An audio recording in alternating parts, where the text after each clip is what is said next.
the history of policing and our current state. And I am so excited to have the panelists that we have. We're going to go over a couple of different things. So one, I just wanted to welcome everybody.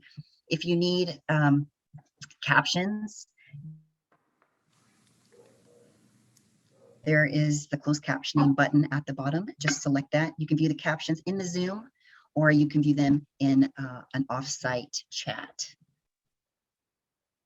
We also have Jenna, and later we'll have Brandon, who will be providing ASL interpretation. You can pin those to your screen if you click on their name. There's 3 little dots at the top. Click that, select pin, and it will show you the ASL interpretation. So the purpose of this series is really to, one, to have an expanded conversation about the racial reckoning that this country has always been in, and highlighting what happened this summer, but to really start to give us an opportunity to dive deeper into the conversation around policing, the history of the institution, and the impact that that's having, especially on our Black, Indigenous, and communities of color. And have a little more opportunity to get some education when it comes to that. So before we get started, I just want to give a land acknowledgement. I would like to acknowledge that we live, work, and play on the occupied and traditional territories of the Coast Salish peoples, and that we occupy this land.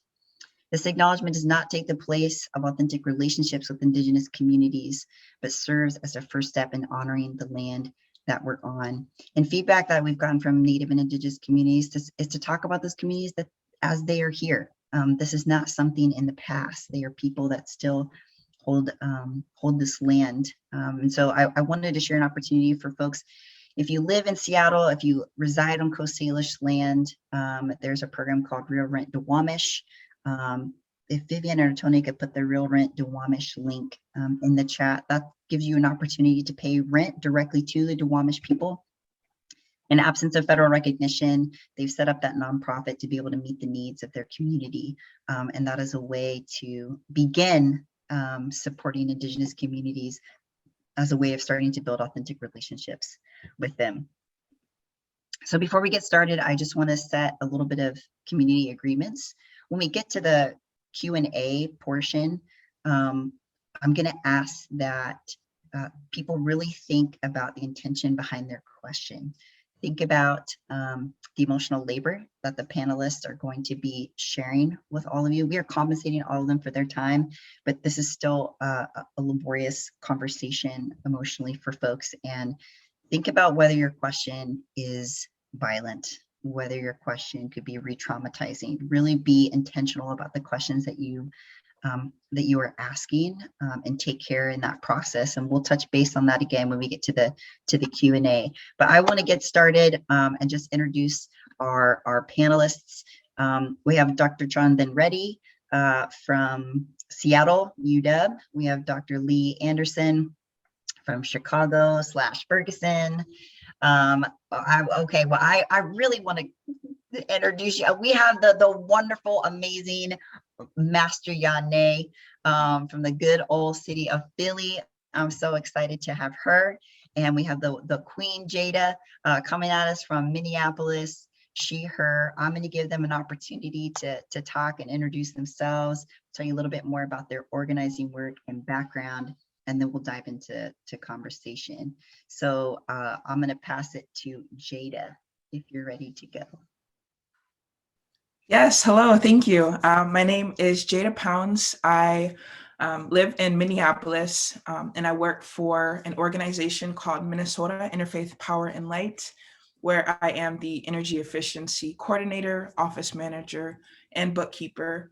And I also am part of a fellowship for the Environmental Justice Coordinating Council, where I get to focus on lead and asthma and how COVID-19 impacts our communities, and just some resources to be able to help them. So yes, thank you so much. I'm glad to be here. Thanks for being here, Jada. Yane. Don't forget to unmute. Sorry about that. My name is Yane Indigo. I was born in the part of Lenape-Hoking Territory known as Philadelphia. I am an organizer, I'm a co-organizer with Black Lives Matter Philly, with the Black Alliance for Peace. I also helped found the Black Philly Radical Collective in Philadelphia, and am a liberation worker with Ubuntu Freedom.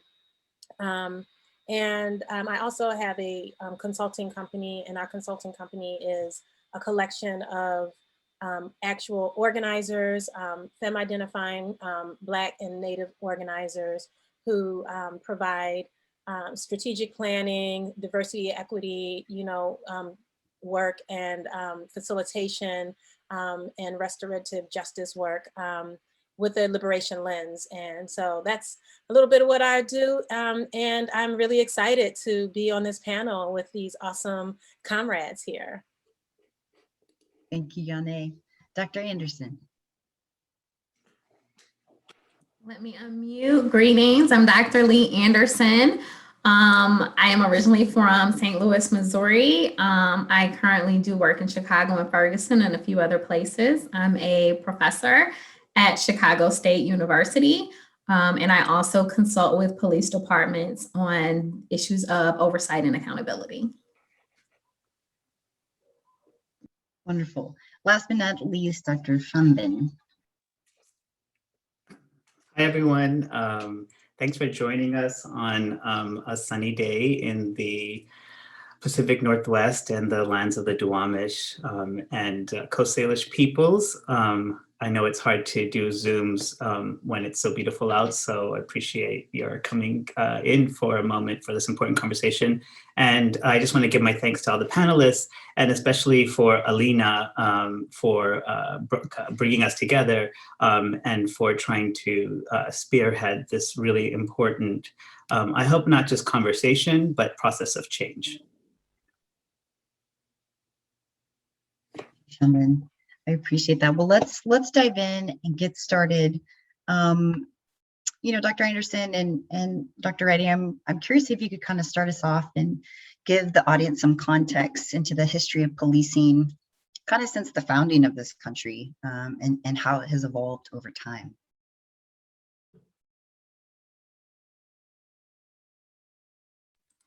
Sure. So I can speak. Dr. Reddy, did you want to go forward? No, go ahead, Dr. Anderson. Okay. You are the expert.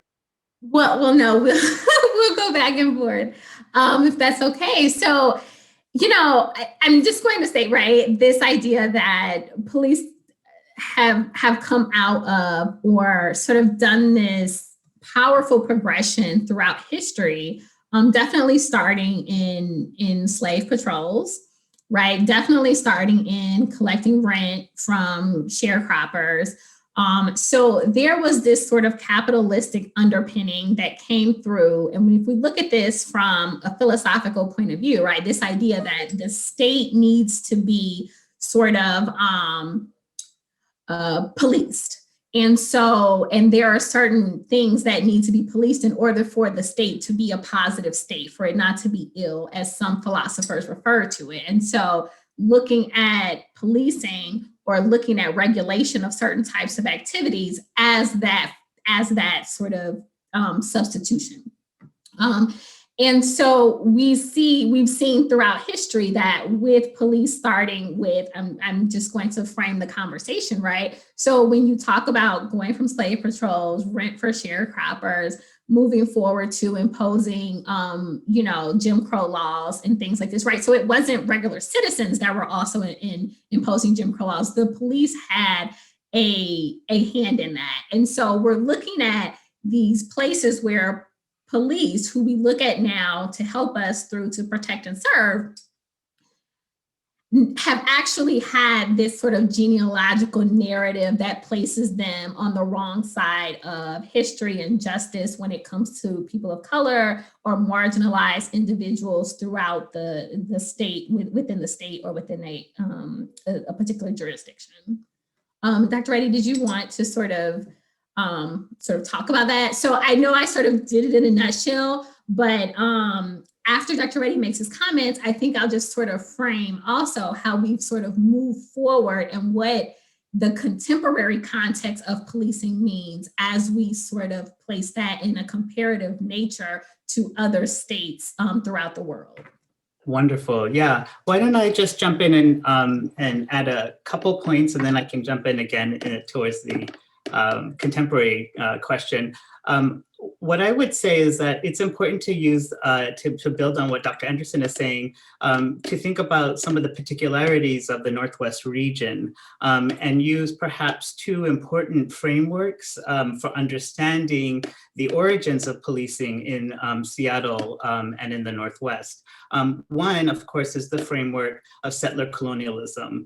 Policing is not just recently a quasi-militarized institution in the United States. You know, as we saw in the case of Ferguson and other locations, that was for many non-Black, non-Indigenous communities, perhaps their first exposure to the level of militarization that policing in the United States has now is now evidencing. But in fact, at its origins, policing has always had a fluid relationship with US militarism, not only in having military officers move their careers from the military to policing after wars, but oftentimes those were actually after Indian wars in particular in the region of the Northwest. And so the very people who helped to steal the lands of these territories, of these regions from Indigenous people and their kin, their non-human kin as well, became the people who were demobilized into police bodies after the ends of those military adventures and wars. And so policing is a settler colonial practice that extends the victories of US militarism and empire into the present. And it's really important to see policing as doing that everyday work of maintaining settler colonialism in the United States. And we can talk about that further if we want. And then the second feature of policing is the framework of anti-Blackness. Policing exists, as Dr. Anderson was saying, as early as the slave patrols. And even in 1830, for example, in New Orleans, which was one of the very first police forces in the United States, there was an active debate that in fact policing was an institution of barbarism, something that was really a backward institution, and that it was time to end the police. And the civil society organizations that won the battle for instituting the police used the argument that it was the movement of Black people, enslaved Black people as well as free Black people, that required the discretionary powers of the state in the form of police, as Dr. Anderson was saying, to quote unquote stand their ground, to protect their assets and properties, to have the state have the flexibility of determining in a discretionary fashion threats in the moment, on the ground, at any instance, in any location.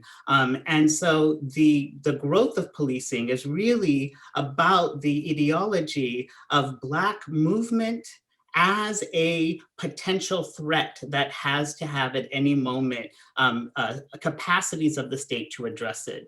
And we've seen that only expand after the end of slavery. So with the end of slavery and the beginning of so-called Jim Crow, what we saw is that the re-enslavement of Black peoples in the South came through anti-vagrancy laws, through anti-movement laws, in which Black folk who, if they tried to leave the plantations on which they were formerly enslaved and move into areas where they might imagine their own freedom, were re-enslaved through that very movement, considered to be a vagrant if they were on the move in any way. And it was through the apparatuses of policing that they were recaptured into slavery. And we see over and over again this history of anti-Blackness as the source of expanding police activities in regions. And so in the Northwest as well, we see, for example, that Oregon was only a free state by making sure that there was no Black movement in the Northwest Territories. And in Seattle, we see the double histories of settler colonialism and anti-Blackness in the very first act that the Seattle municipal government passes, which says that no Native people can be in Seattle's municipal jurisdiction unless their movement is permitted by their employer. And this will extend later to Black people as well. So you see once again that the free movement of Indigenous and Black people is seen as a threat that has to either be legislated out entirely or regulated by state and white authority. Very good. So I'm just going to sort of close this particular question up with a framing. That was awesome, Dr. Reddy. And I think that the other thing that I'd like to sort of mention here is this idea that, you know, when we talk about policing in contemporary nature, you all know now a little bit about that sort of historical context in which we've positioned it.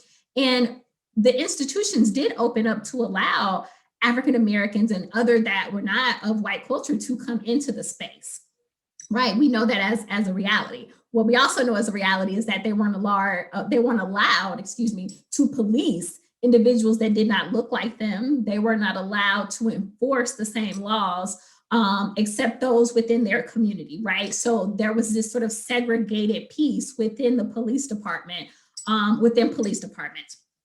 With that said, I want to just sort of state that the US has roughly 18,000 police departments, okay?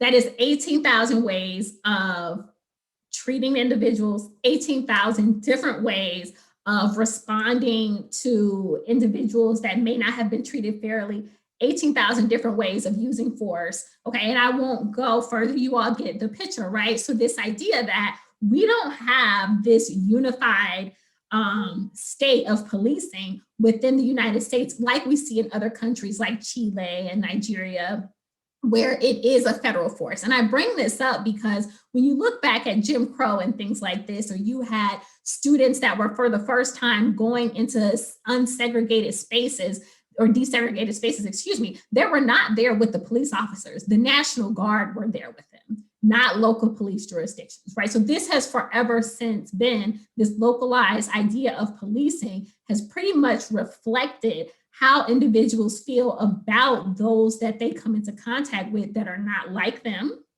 How do they police those that are other? And for a long time, we have only seen sort of this fairness at the federal level.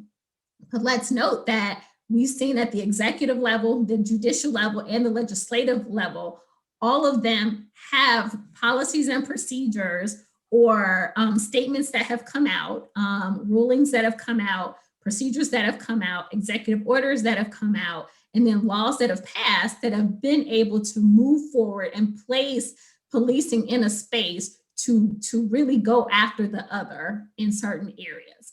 So I just want to place that sort of frame around this conversation.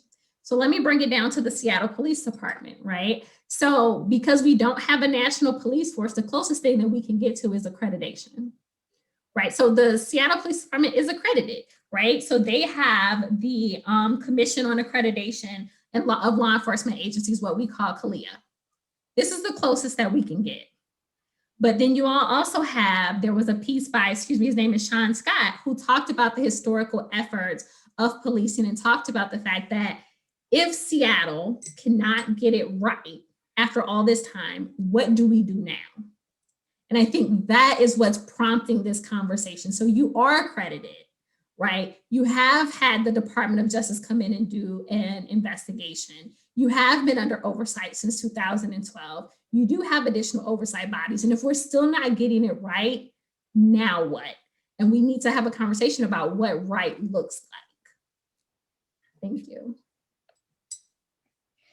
I'll add just one component to Dr. Anderson's great remarks about the contemporary period and the fact that we've tried reform and it only has actually produced further problems in policing, which is the one thing I want to add to that is just the historical component, which if you're interested, you can look at Naomi Murakawa's book, The First Civil Right.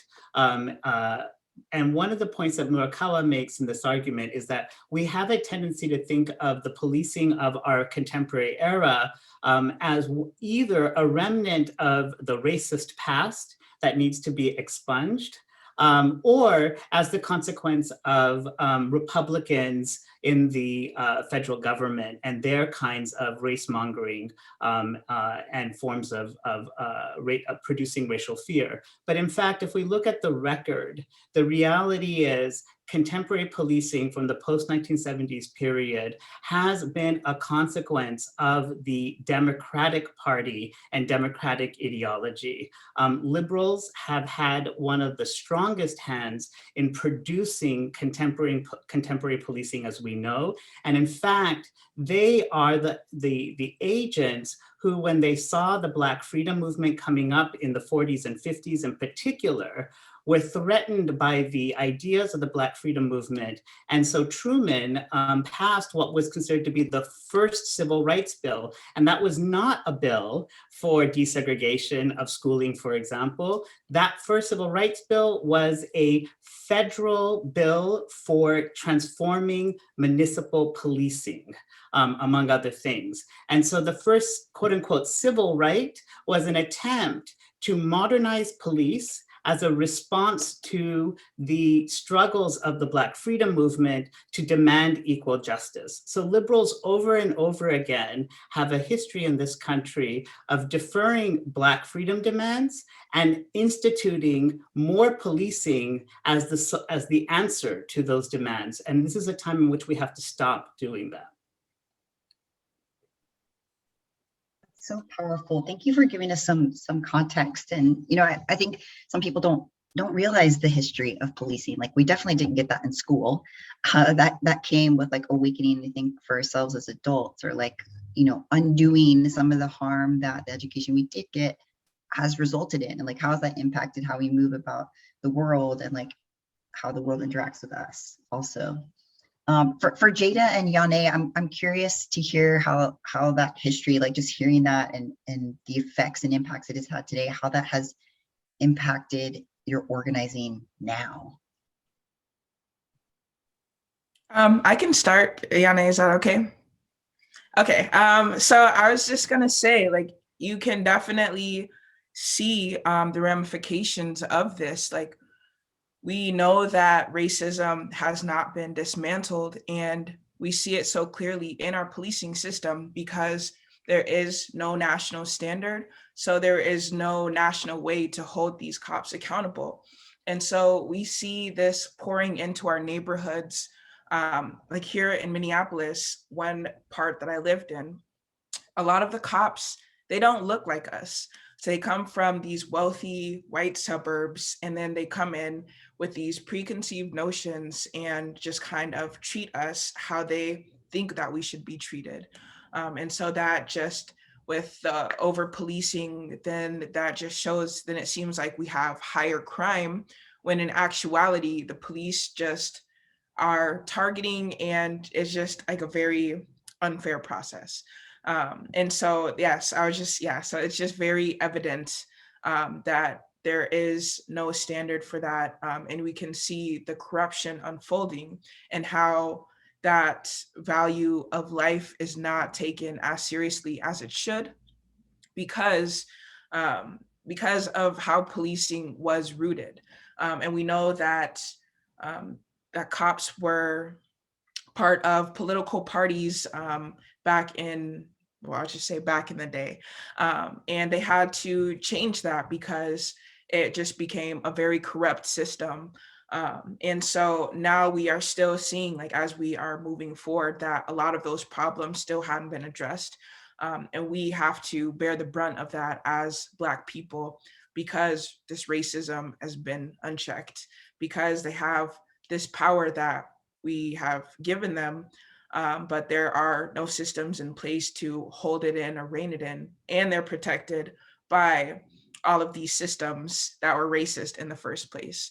And so there's just a lot to kind of unpack in all of that, but it is evident in how we are treated and seen by police officers, and how that then portrays to the rest of the people. So. Yeah, I think especially, I mean, when we think about the racial reckoning that's happened this summer, the spark of that happened where you are. And that's not to say that trauma and harm and violence against Black bodies at the hands of the institution of policing hasn't been something that has been happening, but has that changed the way you were organizing before as to after, like where you are? I think it just made us more aware of how we kind of operate. So before, like, we already knew, and we're just kind of burying those actions. So like, we are, like, police have been killing us for all of this time, and the question is, like, how many weren't filmed? And so now that we had this reckoning, then more stories have been coming forward and more awareness has been brought to the subject of policing. But it has been nothing new. The only thing that really changed was that this incident was caught on camera. And so we have actual proof that this is happening to us. And so with that, like, it hasn't necessarily changed the way, like, we've reacted, but it has given us, like, more strength, I would say, because people are becoming more aware that this is real, like, it has been happening. So yes, if that answers your question.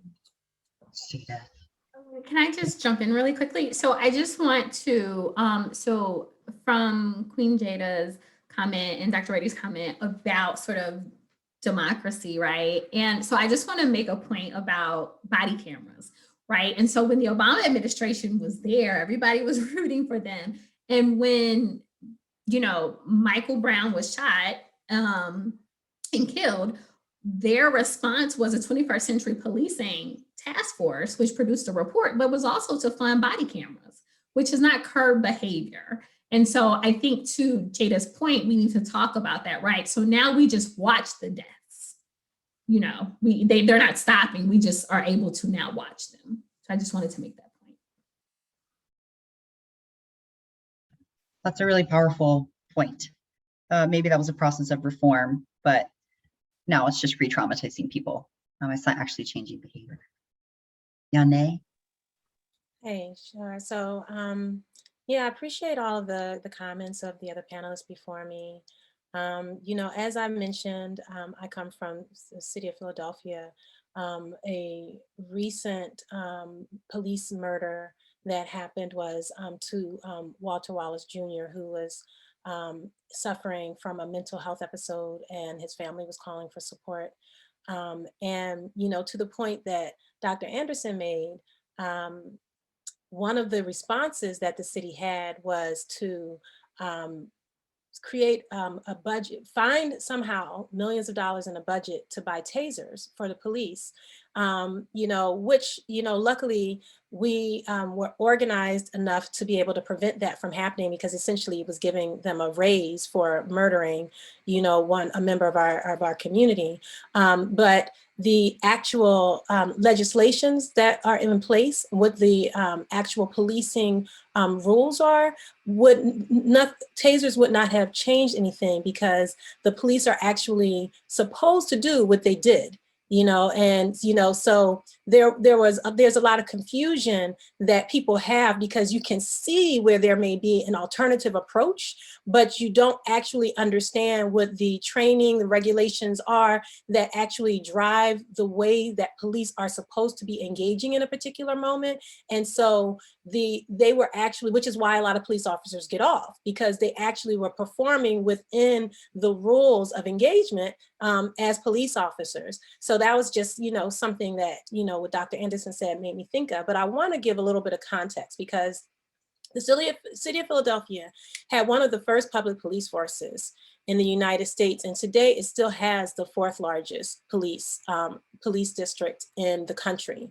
In 2015, there was a Justice Department report that concluded that Philadelphia cops shoot and kill people at 6 times the rate as the New York Police Department, which is 6 times bigger. And, you know, Philadelphia is the stronghold of the largest police organization in the world, the FOP. And at the same time, there's been, you know, when you look at the jail population, there's been a constant reduction of the jail population, including a reduction of 36% since 2015, but Philadelphia still has the highest rate of incarceration of any large city in the United States. And 1 in 4 families live below the poverty line in Philadelphia. Philadelphia is the poorest large city in the US. So that's like the context of Philadelphia. But there's also like a very strong organizing context. Philadelphia is a revolutionary city. It's a radical city with a long history of radical revolutionary individuals and a long history of violence in response to that. And so, you know, one of the things that when we were talking about this historical context that I wanted to elevate a little bit is this: before there were public police, there were private police. There were private security forces. Most of these people were hired by the wealthy in order to protect their property and to protect their interests. And then because the wealthy are also the people who leverage our laws and our legislation, they decided, why should we pay for that? Let's let the public pay for their own oppression. So that lowers their liability, that lowers, you know, their cost liability, but they still get the same protections and they still have the same leverage over the legislation in their local legislation and national legislation in order to make sure that these quote unquote public services are actually still serving their private interests. And so, you know, now we have I want to like contextualize it.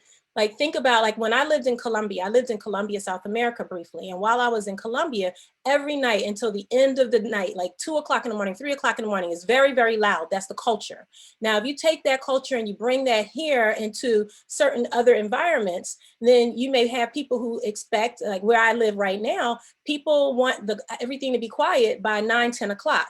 Now, one is not right as opposed to the other, but if you have one set of people who have power and control, they get to decide also what the whole culture of the community is allowed to be, and they have the forces to actually, so even beyond just, even when not thinking about it from the place of all of violence and all of, and the oppressive forces in these bigger terms, even as it comes to just like the right to decide what our daily lives look like. When there were people moving into Oakland and calling the police and hiring private police districts in order to stop things that had been historically happening because they did not relate to the culture of that community. And so they were hiring police, calling the cops on people who were having drum circles, or calling the police on choirs that they thought were too loud. You know, so people are empowered even just from that perspective to be able to determine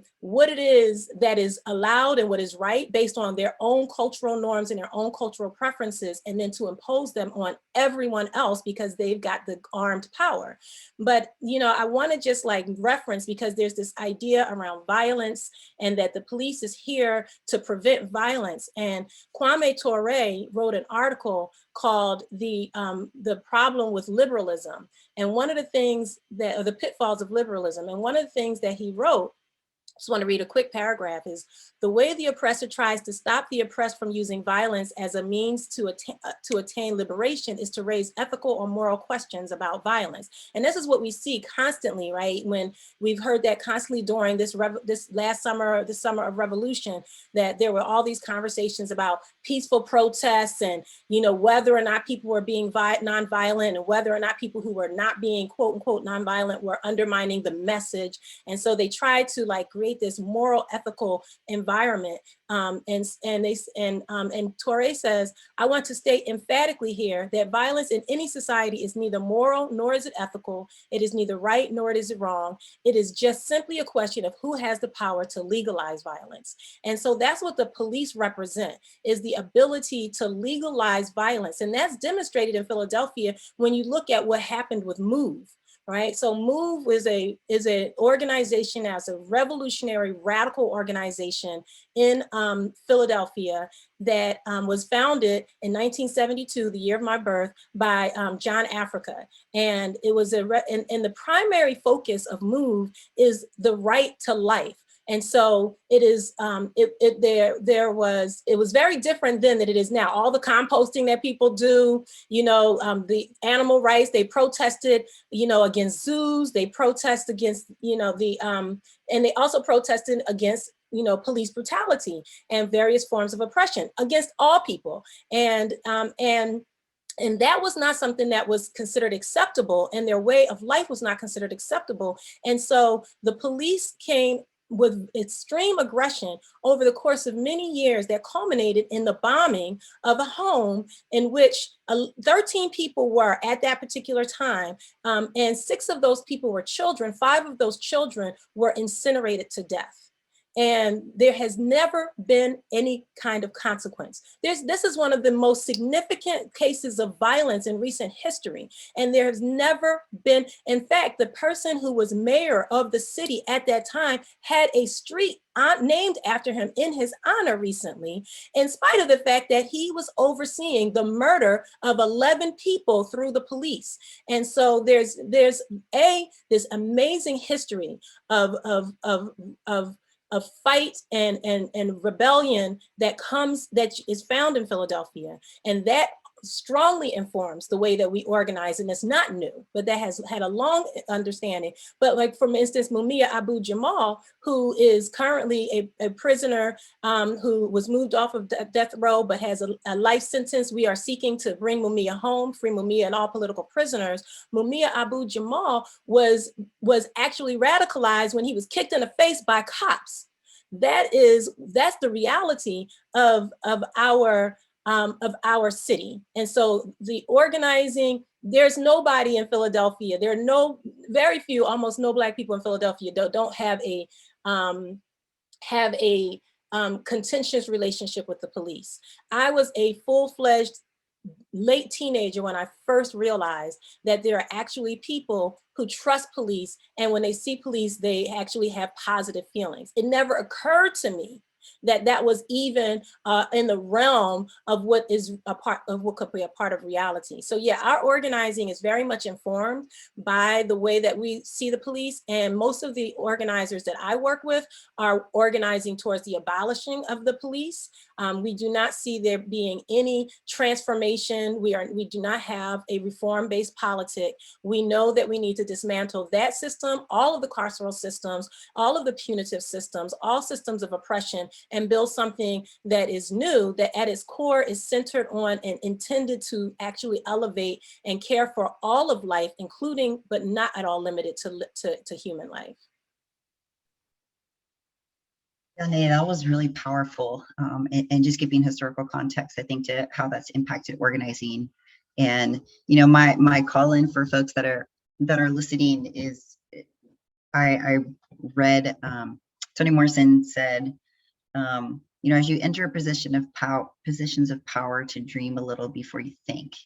And I know that goes against what white supremacy cultural norms tell us to do, all of us, whether we are BIPOC folks or white folks. But really, I let this be an invitation to really dream when we're thinking about, especially how the series is built around reimagining holistic public safety, like Leigh is talking about. And then also to keep in mind of your perspective and how you move about the world, how police engage with you.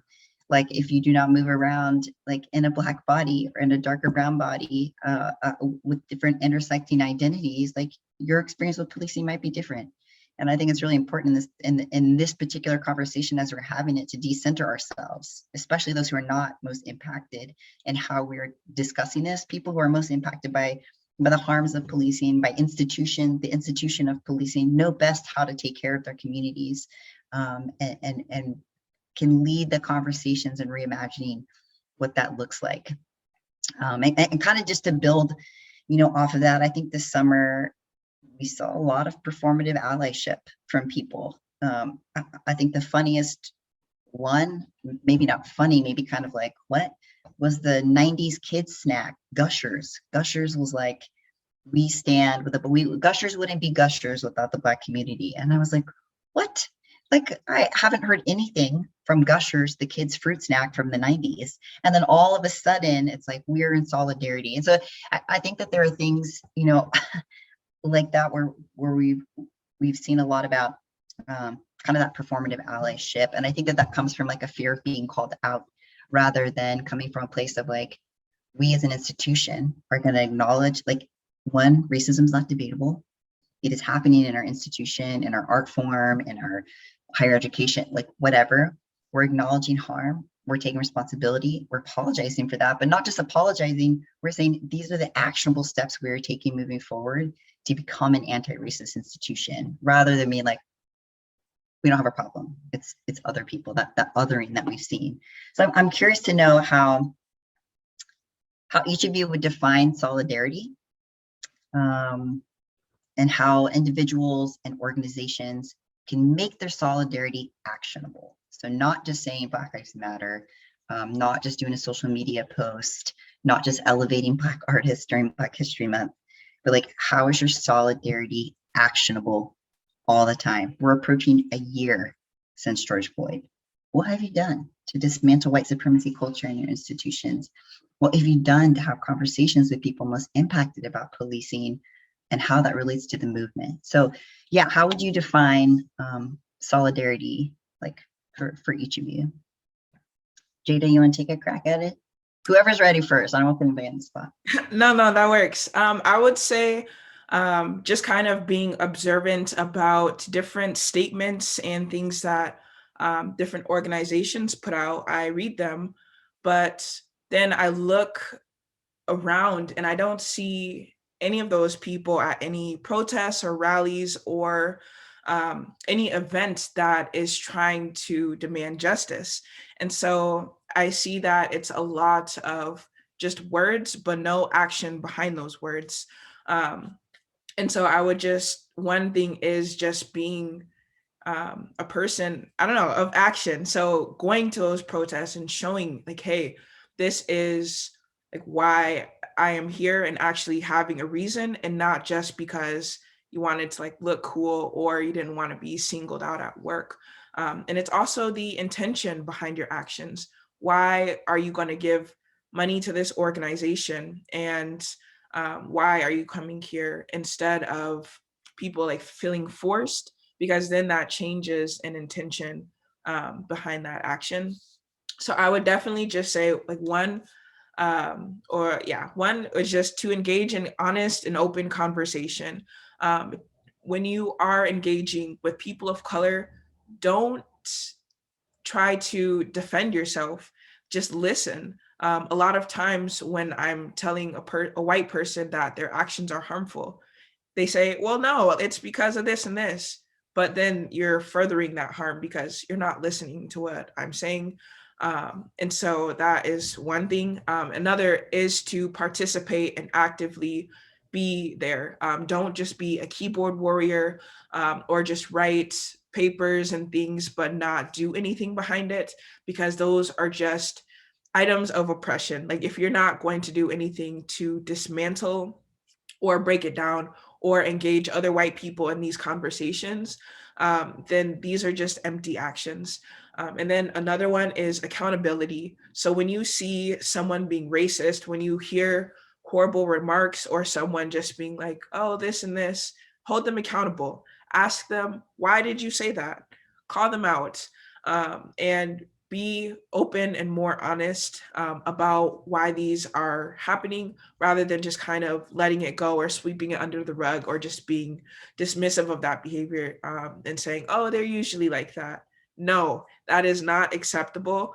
And we need to show people that these, say like, for instance, like I was watching The Bachelor last night, and Rachel was in one of the antebellum parties, and people are like, well, she was young and things like that. But if you are old enough to participate in a type of party like that, you already know that it's wrong. And so it's just things like that. Like, don't excuse people's actions, hold them accountable, and say, look, this is what you need to do to be better, rather than just sweeping it under the rug and just using it as an excuse. So those are just some of the things I would say.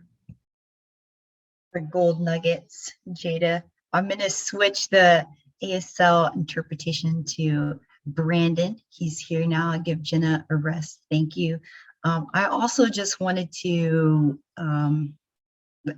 uplift the fact that we're also approaching the anniversary of Breonna Taylor, and I think the violence against Black women in particular gets swept under the rug, also, or maybe there's different circumstances or we didn't see it. So really questioning, like, you don't need to see re-traumatization or violence against Black folks to believe truth is truth. And so I wanted to lift that up too. And Jada, thank you for sharing really concrete ways. And I think one thing that you hit on that's important for people to remember is, like, demands action. Like, your solidarity has to be actionable. It doesn't, like, going along with the way of things is like a form of collusion, which I think is also, like, you were complicit in that.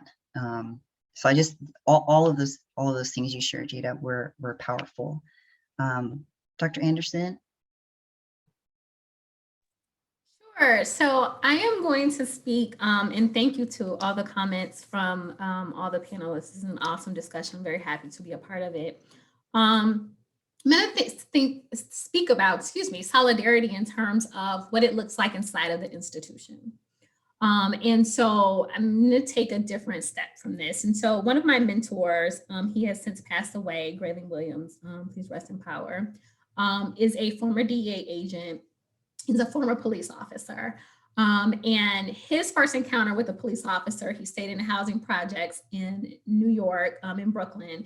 And the housing police came and fixed a pipe underneath the sink when it was exploding. And so he said from that point on, he wanted to be a police officer. Long story short, he was a police officer, and there was in New Haven, Connecticut at that time, a protest with the Black Panthers. And one of the Panthers said to him, that uniform looks good on you. And what that meant to him was this idea that, can we dismantle the institution internally? Yes. But what does that look like? Because those of us that are attempting to get reform and accountability from these systems need to understand what solidarity looks like, but we also need to understand what we're up against. And so Yanae mentioned that there has been a lack of accountability within the justice system for these officers. And so I just want to bring up the 1989 decision of Graham versus Connor, Graham versus Connor. And I'm going to read a little bit about that. So as in the Fourth Amendment context, the reasonableness inquiry in an excessive force case is an objective one. The question is whether the officer's actions are objectively reasonable in light of the facts and circumstances confronting them, without regard to their underlying intent or motivation. So I just want us to understand that underlying intent and motivation, if someone has racist views, if someone has views against other, that cannot be taken into consideration when we talk about their use of force on certain bodies that are not theirs, which is extremely problematic. And so solidarity inside of the space where I function is making sure that uniform looks good on everybody, right? So solidarity in terms of it being actionable looks at making sure that we're doing psych exams, making sure that these police departments are following along with what they're supposed to be doing to sort of isolate out individuals, because towards the end, once they engage in assault or killing or excessive use of force, and once they get to the court system, what we must understand is that we cannot go back and say, well, you placed these social media posts here, and then a year later you engage in this this opportunity to kill someone of other. It does not work that way. And so I just want us to sit in that space that solidarity within the institution looks extremely different. However, there are battles that we're fighting internally that seek to sort of change this from the very beginning of pulling officers through the police force, because once they get to the court system, once they've already committed the act, there is no looking at their underlying intention or what they thought, what they felt internally. That doesn't matter. That's really powerful. That's really powerful. Thank you for sharing that. Yanae. Hi, so thanks to both of you. Dr. Anderson, that just adds to my argument that we need to abolish that whole system in the first place. I think that I want to tell a couple of quick stories. So recently I was dating a man, and we were actually watching the documentary of called 40 Years a Prisoner, which is another MOVE documentary that I think is still currently on HBO. It was buffering because we were watching it on the computer. So while we were waiting for it to buffer, we turned and we were talking, and there was a scene at that moment of the police beating up people. And the person who I was with mentioned that he had recently seen a fight where a bunch of, and I hope this is not a trigger, I'm just gonna say the F word, were beating up somebody. And so I immediately, of course, was like, yo, like, don't say that word, and began to, have an engagement with him. Now, at that particular time, I had been in a lot of pain because I had just been injured running from police during a protest after the murder of Walter Wallace Jr. And this person was a great source of comfort for me, was able to carry me around. I was on crutches. Like, I really, really needed that support. That's the day that my relationship with that man ended. In spite of that, and in spite of how much I really liked him and needed his company, because one of the things that comes with solidarity is sacrifice. And so I could not abide. It doesn't matter that, part of his argument was that there was no one else there. It was just the two of us. I cannot abide with you using oppressive language as a cis straight man, using this language. If I actually really truly care, I'm a cis straight woman. If I actually care about my gay and lesbian and trans, family members, that is an example of what solidarity looks like. One of the other things that I observed, one of the things that happened in Philadelphia during the summer is there was a massive protest, an encampment that was established for housing, that was centered around housing.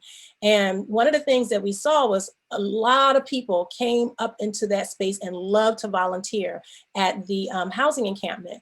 But they came with a lot of assumptions. They came with assumptions that they knew the solutions, they knew what needed to be happening, and that the people who were unhoused, who were living in this encampment, who were actually living in tents, who were not at the end of the day getting in cars and driving home, that those individuals had no solutions and had no power and should not have any authority. And and that's one of the things that quite often happens when people decide that they want to join a movement and support individuals who are suffering something that they don't suffer, is that they think that they also are bringing the wisdom, and you can't bring the wisdom if you don't have the experience. And so actually knowing how to fall back and follow the lead of people and use your privilege to empower others is another core component to showing up and actually being in solidarity, being quiet and just following other people's leads, So, another situation that I can reference is having a conversation with a white male, associate of mine, and, who often gets really upset because I talk about things like, I say things like no good cops in a racist system, and so the things that I chant when I lead rallies are my positions, right? And so, he's like, you've got to look at the individual, and he wants to argue with me, and his kids are not getting murdered by the police. So he needs to shut up. He needs to be quiet and just hear what is being articulated, and not tell me how he knows Black people who may think a little bit differently, because no, we're not a monolith, but I'm talking about an experience that you are not involved in, that you do not have to deal with the ramifications of what the ultimate end decision is around this. And so, knowing where your place is, I think is a massive part of coming into a space of solidarity. I think it's important for people to put their money up. Like, if you are not on the front line, then you should be funding the front line. The people who are on the front line are making all of the sacrifices. We bear the burden of every time something happens, like every time something happens in my community and somebody is hurt and harmed in any way, but in particular by the system, I personally feel responsible. I personally feel responsible for addressing it. I feel responsible for having not been able to do enough to stop it from having happened again. And Black people, we experience trauma constantly, all the time. That is just a part of living in the society that exists right now. And so if when you take that reality and then you add the responsibilities of being an organizer, then you also have the added trauma of like the entire, everything that's going on to all of the members of your community on top of the personal traumas that you are working to survive. And you do that work and you never give up. I actually was in a conversation with somebody who was talking about how she had been activated and had been activated working as an activist. It was a young white woman for about 6 months, and then she burned out and she just went back to teaching yoga. I don't have that opportunity because if there's always something happening to the members of my community that are what I'm thinking about as soon as I wake up, and that keep me up until 3 or 4 o'clock in the morning before I can finally go to sleep, when I'm trying to think about how to get my people free of the kinds of trouble and trauma that we are subject to constantly and all the time. I lose opportunities to make money. I have my consulting company. I often will not take on consulting work. I did not take on consulting work after I actually ended the projects that I was working on when they murdered Walter Wallace Jr., because I needed to be there for my community. I needed to be there for my family. I needed to be there for my brother Ant, who was also right after that targeted by the feds because they claimed that he set a police car on fire in anger for the murder of George Floyd. Nobody caring about the murder of George Floyd, but this police car is going to get you 6 to 60 years in prison. So, you know, I had to turn down tens of thousands of dollars of work because this is what was most important. So, and that's what so many organizers do. So put some money in there. Find organizers that you support. Find organizers that you believe in, and actually fund them. You can actually take money and put it into a person's account every month. First of the month, drop some money into an organizer's account, support the organizers on the front line. And the last thing that I'll say is it's really, really important also to actually study. You can't, like, people are constantly running to organizers and saying, hey, can you tell me how to do this? I hope you can help me figure out, can you help me understand this? You know, and whether they're organizers, just people who are living experiences that you're not living, but they're burdened already. And we cannot burden ourselves with your education.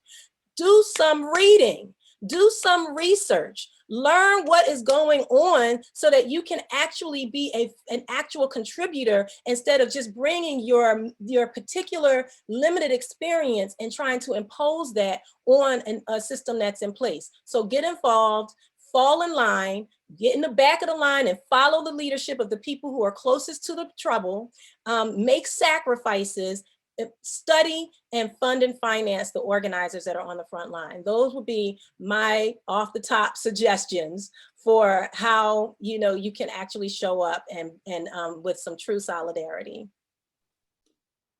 There's gonna be a pop quiz at the end to remember all of the things everyone told you to do. I'm just kidding, but please take to heart what they're sharing.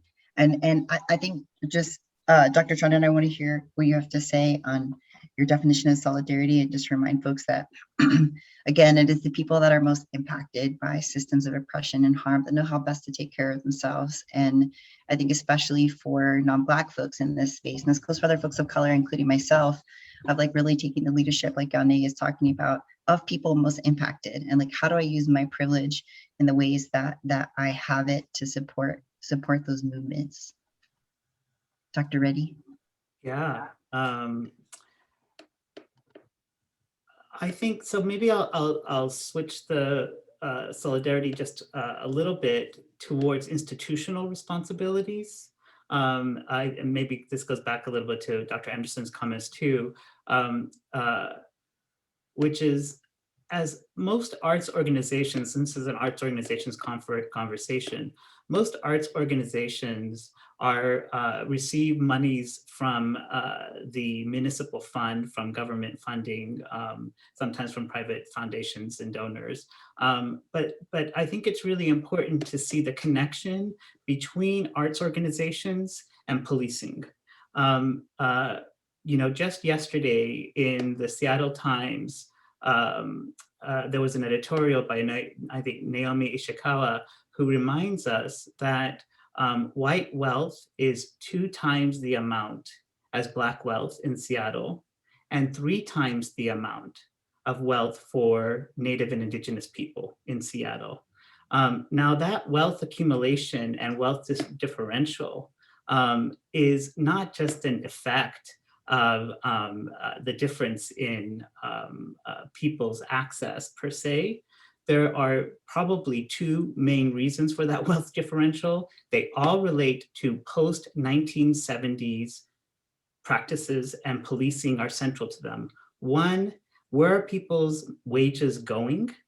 More wages are going to costs of housing, as well as other kinds of expenditures that Black, Brown, and Indigenous communities are oftentimes disproportionately putting in, which are, for example, legal financial obligations, LFOs, that are all the fees and fines that policing produce in people's lives. And if you want to know about how much LFOs impact communities of color, you can look at my colleague's book, A Pound of Flesh. Alexis Harris, I apologize, who's just recently written about LFOs and their impacts on communities of color. But those have been, policing has been a massive way of producing structures that have continued to rob Black and Indigenous and Brown wealth from the paycheck, and policing in a post-segregation Seattle. So after segregation was no longer legally permissible in Seattle in the 1970s, with the end, up until the 1970s, racial covenants meant that north of Seattle was all white, and south of Seattle was the only place that could be integrated or available for housing purchases for Black people, Indigenous people, and other people of color.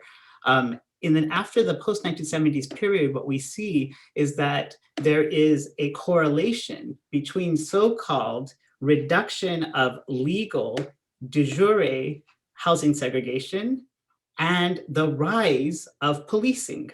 So just when you can legally, quote unquote, purchase a home anywhere in Seattle, what we see is a massive expansion of policing in Seattle to do the work of maintaining racially segregated neighborhoods. But now racial segregation includes the removal of certain bodies from even moving in those neighborhoods. And as an educator, I can just tell you that one of the effects of this is that children from suburbs of Seattle and the surrounding suburbs are actually more racially homogenous and have more racially homogenous experiences now than they did in 1970. So we're only going backwards. And what this all means is that the revenues that are being generated for arts organizations are themselves predicated on racial policing. So our arts paychecks are coming from racial policing. And we have a responsibility in that case as cultural institutions to make a stand against policing if we are to make some kind of reparation for the very conditions that are producing our institutions. So one thing I would say is that if you're doing a land acknowledgement, why not end the land acknowledgement by saying, and because of this, we do not allow police on our organizational's grounds. Because of this, we stand with the effort to keep Seattle police from the Seattle arts districts or the Seattle center area. And remember that what that also signals as an acknowledgement, as part of a land acknowledgement, is that in Seattle, policing has also been about determining whose imaginative activity is considered art and whose imaginative activity is considered criminality and violence. You'll remember that John T. Williams was murdered only a decade ago by Seattle PD, an Indigenous man who was carrying and was famous for being a wood carver, one of the most revered imaginative practices and activities of Indigenous people for 10,000 years on these lands. And he was murdered, and there was, of course, no accountability for this death because he had a carving knife on him. And this is part of a long history of Indigenous and Black and Brown people, and especially our youth and our gender nonconforming youth, who are oftentimes, for example, hanging out in public spaces, chatting as an imaginative activity. And just their chat is criminalized. So what we see here is a situation where arts organizations have a responsibility to stand against the racialized production of whose imaginative activity is considered art and protected, and whose imaginative activity will be considered criminal and policed. So when you take a stand against having police on your grounds, you're actually expanding and making democratic your notion of who is an artist and what is imaginative activity in public. Can I? That's really, oh, okay, yeah.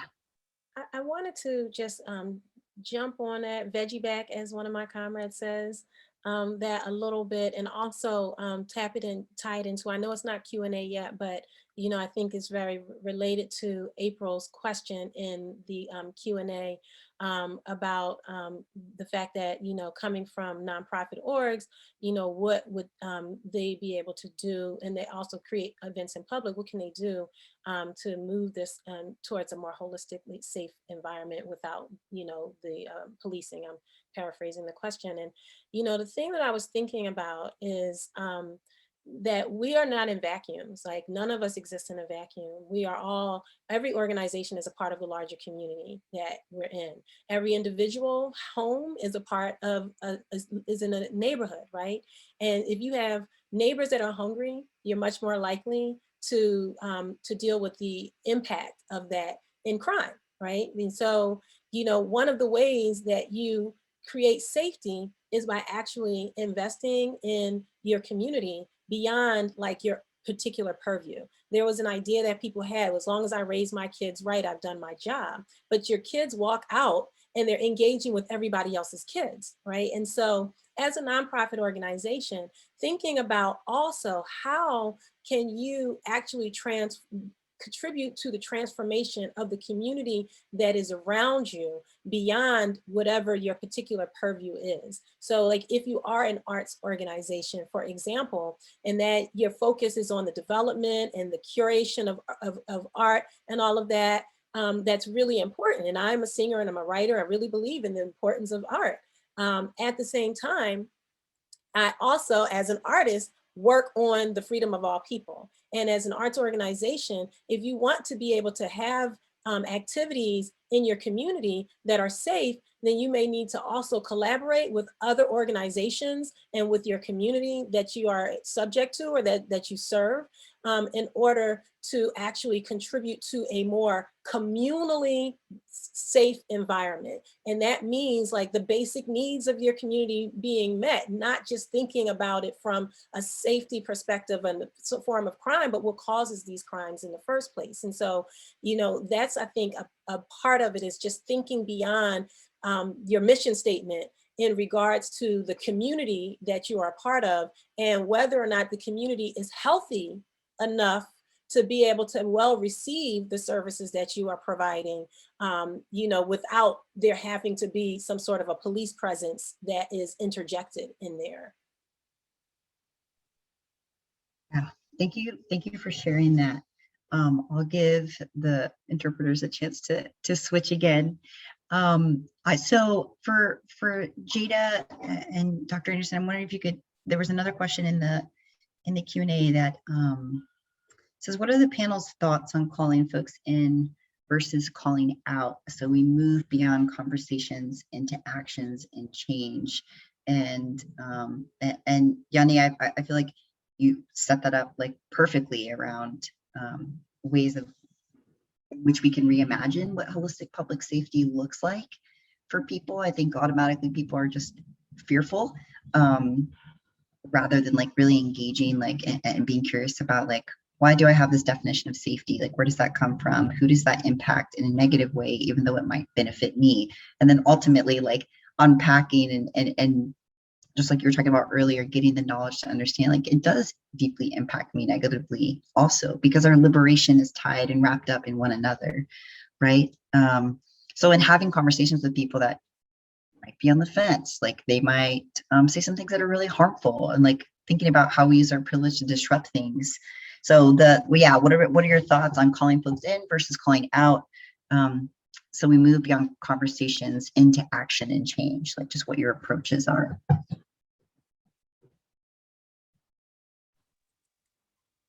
Jada, so I can go after. I was just going to take of course, the institutional approach. So I'm interested to hear what you're going to say. Go for it, Jay. I can start. So I was just going to say, just thinking about that in the context of when I was in school. So I graduated in 2019, but I was always engaged in these conversations, and it was really just being open. And so a lot of times what we kind of saw was not necessarily harmful, but we weren't getting a great response rate, was when we were calling people racist and you are horrible and this and this. People don't necessarily respond so well to name calling, but it took a lot of energy and effort, but it was worth it in terms of just engaging people in honest and open dialogue. So it wasn't necessarily just telling them, hey, you're bad. It was just explaining why this behavior was unacceptable and framing it in a way where it made sense, and so they could understand to see how their behavior was detrimental. So an example being, in some of my classes, we were talking about, we were talking, like in one of my econ classes, we were just talking about how one of the countries in Africa just had like a booming technological business. And someone just asked, oh, like people are smart in Africa, or it was just like something really ignorant.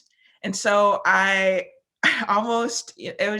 took time to just take a deep breath and be like, Lord, like I know that we're not all on the same level. And so it was just trying to figure out, instead of calling them out, just saying, hey, why do you think that? It took more, because I understood that in the education system, we're not taught about a lot of things, and we're only given information to certain things. Like when you turn on the TV, you see the starving kids and you're like, oh, is that what it's always like?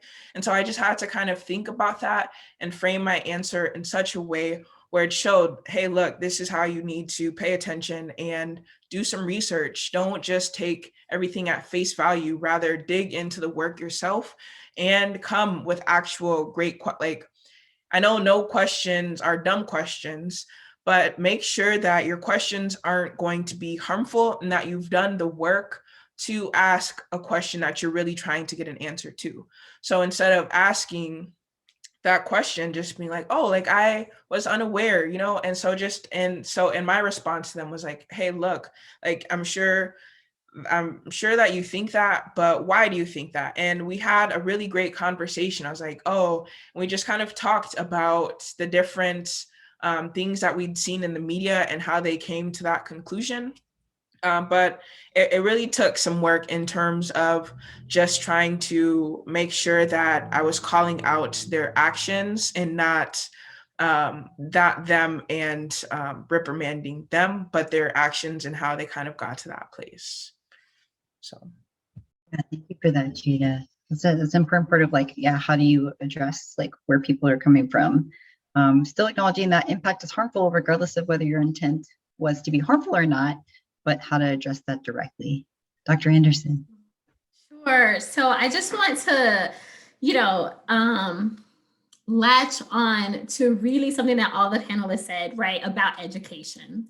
And I went to the great Howard University, HU.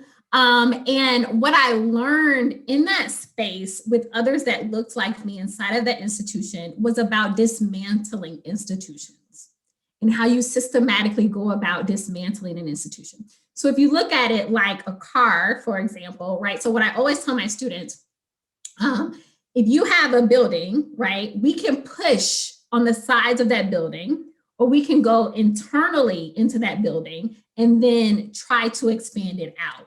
And what does that look like? And so when we talk about education, right, there are many ways to stop a car. You can smash into the car, right, and then it's totaled, right? Or you can stop the starter from working. You can pull the starter out. You can remove the battery, right? And so what I mean by that is, if we learn how a car is made, we can learn how to stop a car from being made. And what that means is that if we're able to look inside of these institutions and grab on and grasp onto how these things are being intricately done, how they're being created, how they're being implemented, how they're being reassessed to be able to move forward and become stronger against people of color and against people that are not allies of policing, what does that sort of look like?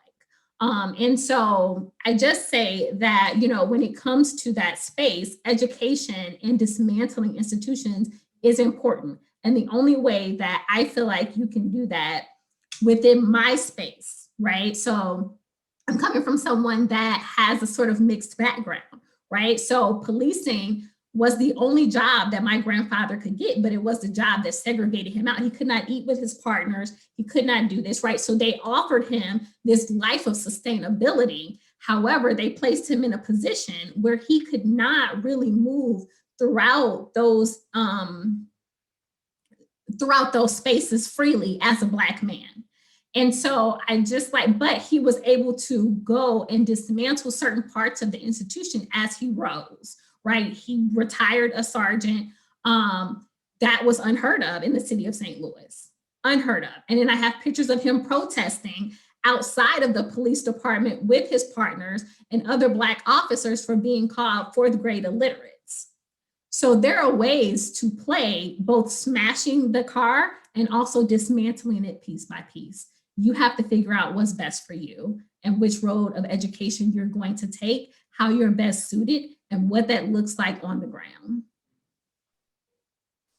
Sharing that, Dr. Anderson, I think that's powerful. And, you know, kind of like, again, we're not creating monoliths of Black folks or any other communities of color. And, you know, I think as a light-skinned Mexican who moves about the world with a lot of privilege, I'm always trying to challenge myself to decenter myself in those conversations while also working within the institution of like police accountability. And like, how do I do that as a person who's engaged in various police accountability work here in Seattle? How do I do that and try to, you know, like for me, I'm like, how do I work within the system? That's my approach right now. That might change. I feel like I'm constantly growing and learning. And to Yanni's point, like reading and being challenged and dismantling, like where and questioning for myself, like where do these narratives come from? Like where did I get that? And then how does my privilege intersect as a person and how I have that and how I move about the world, which is just so powerful. I'm so appreciative. I know we have like 6 minutes until 1:30, and I guess what I wanted to, I think we have one more question. I don't know. I think you have to type it in the chat. I don't think I can call on you. But if you're able to type it in the chat, go ahead and type it in there.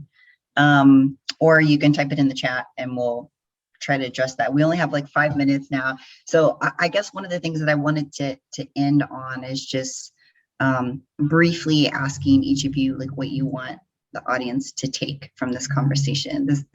This initial conversation is meant to, the subsequent lunch and learns that we'll have after this is meant to build upon this initial conversation of giving people history, context, and hearing from your perspectives in different cities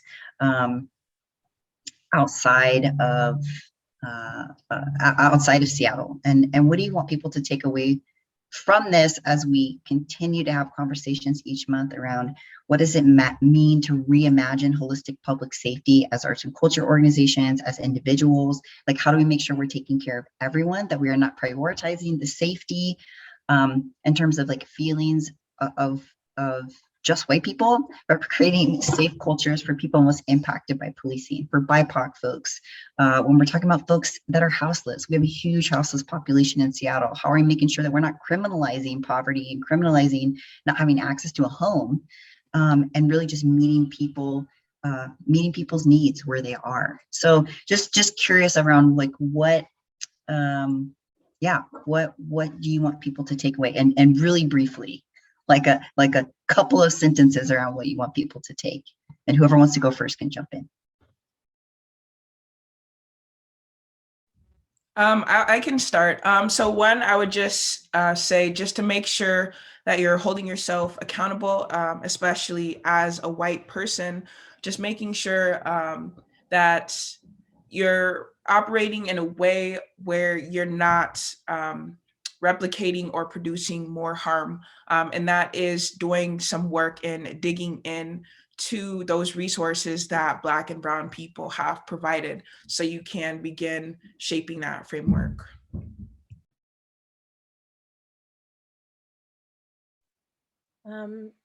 What I think I would really like for people to remember is that when we like shake things down into equality, almost everybody ends up with more.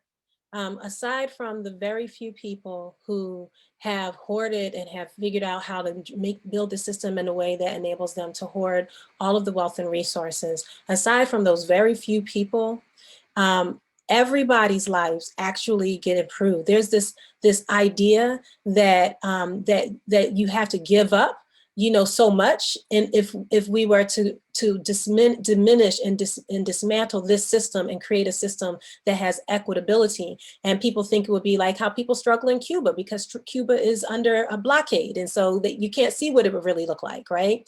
But the reality is that if you are not a multi-millionaire, nobody's coming for you and your stuff, right? So it's actually okay, to actually support the liberation movements, because they're not against you.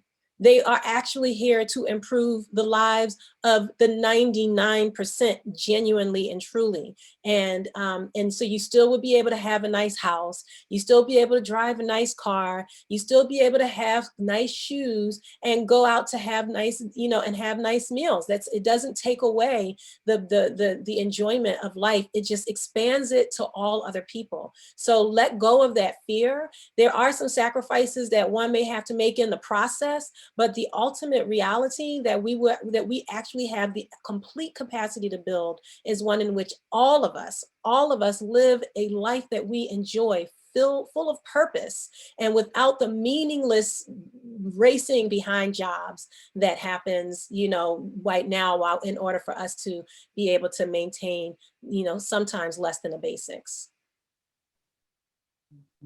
Dr. Anderson, real quick.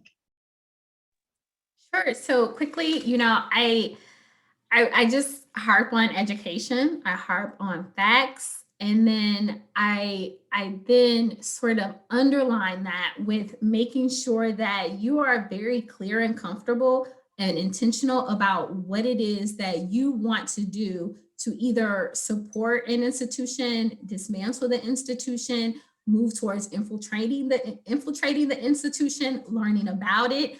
What is it that you want to do? So I just ask that everyone be intentional, right? So I say this because once we know the rules of engagement, we can move, right? So once I understand how the puzzle piece that you will play, or the game piece that you will play, then I can move forward and figure out how to move, move pieces my way. And so I just say that if we're all intentional and we all have facts and we all move forward, that will really give us a way to get some stakes in the ground and then to be able to move forward. Thank you for that. Dr. Reddy? I know we're out of time, so I'll just say ditto to everything that other folks have said. Thank you so much. I just want to lift up just so much appreciation and gratitude for Queen Jada, Master Yanne, Dr. Chandan, Dr. Anderson, for your time, your wisdom, the emotional labor that you put into being on this panel and being willing to share that. I want to thank the interpreters, Jenna and Brandon. Thank you so much for your work. To the captioner, to Eva, thank you so much for providing captioning and making this as accessible as possible to as many people. And a huge shout out to Vivian and Natonia in the city. Just, gosh, gave me so much support in building this. It was nice to be a part of a team. So I appreciate that. I want to let you know, so people put their PayPals or Venmos in there. Just, you know, we are paying all of our panelists for our time. And my suggestion to all of you and wanting to, if you're interested in learning more or engaging more, like pay BIPOC folks for their labor and their time. Do not pay people for their labor and for their time and expertise. And last thing I'll say, we dropped a survey in there, this Google form, if you have time to take that and to fill it out, so that we can know how the session was and how to make them, improve them moving forward. But I know that this will not be the only time that we hear from our panelists throughout this year, and I hope that we can continue in building authentic, long-lasting relationships moving forward. And I'm so glad he is just waking back up to bark now at the end. So thank you everyone so much. Thank you, Gratitude. Alina, for putting this together. Really appreciate it. Really appreciate your thoughtful questions and your process, and you know, and your moderation. You did a great job. Thanks. Thank you, Yanne. Thank you, Jada, Dr. Anderson, Dr. Reddy, everyone. Thank you so much. So Great much. job, everyone. All right, take care. We'll see everyone soon. Bye. Thanks to the interpreters.